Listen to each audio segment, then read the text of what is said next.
Hello दोस्तों, नमस्ते, प्रणाम। मैं संगीता कश्यप अपने यूट्यूब चैनल में सभी दर्शकों का स्वागत करती हूँ।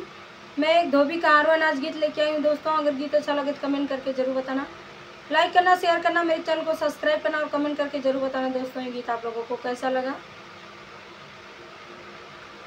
झगड़ा कराई दिन भर बनई सवातिनिया, ऐसैया समझाई लेता अपन बहिनिया, ऐसैया समझाई लेता अपन बहिनिया। झगड़ा करई दिन भर बनई सवातिनिया, ऐसैया समझाई लेता अपन बहिनिया, ऐसैया समझाई लेता अपन बहिनिया।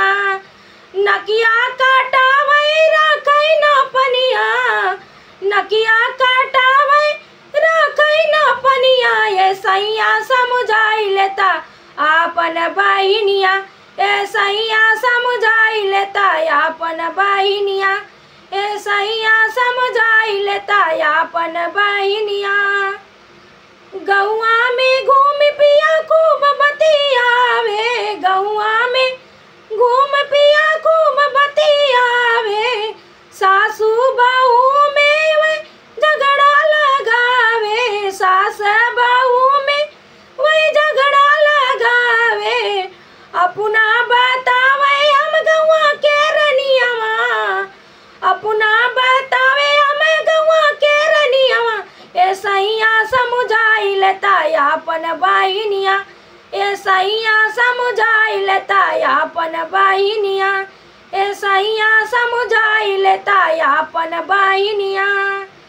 झगड़ा करई दिन भर बनई सवातिनिया, झगड़ा करई दिन भर बनई सवातिनिया, ऐसैया समझाई देता अपन बहिनिया, ऐसैया समझाई देता अपन बहिनिया, ऐसैया समझाई देता अपन बहिनिया। दिन भर घूमयो करई न कमावा, दिन भर घूमयो करई न कमावा, घूमी घूमी खाली गावा वही वो नमावा, घूमी घूमी खाली गावा वही वो नमावा।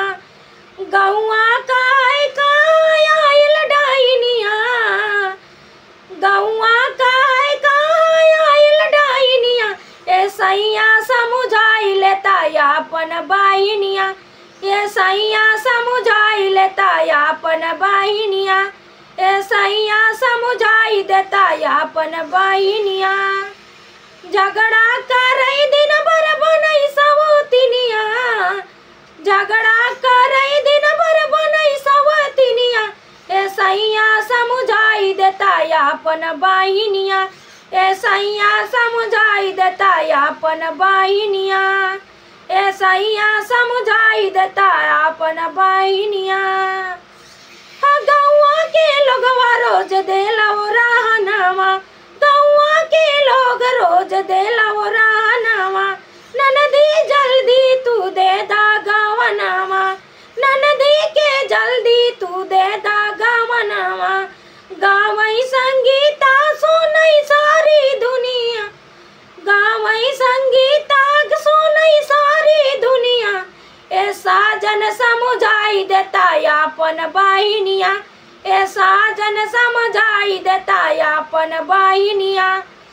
झगड़ा करई दिन भर बनई सवातिनिया, झगड़ा करई दिन भर बनई सवातिनिया, ऐसा जन समझाई देता अपन बहिनिया, ऐसा जन समझाई देता अपन बहिनिया, ऐसैया समझाई देता अपन बहिनिया।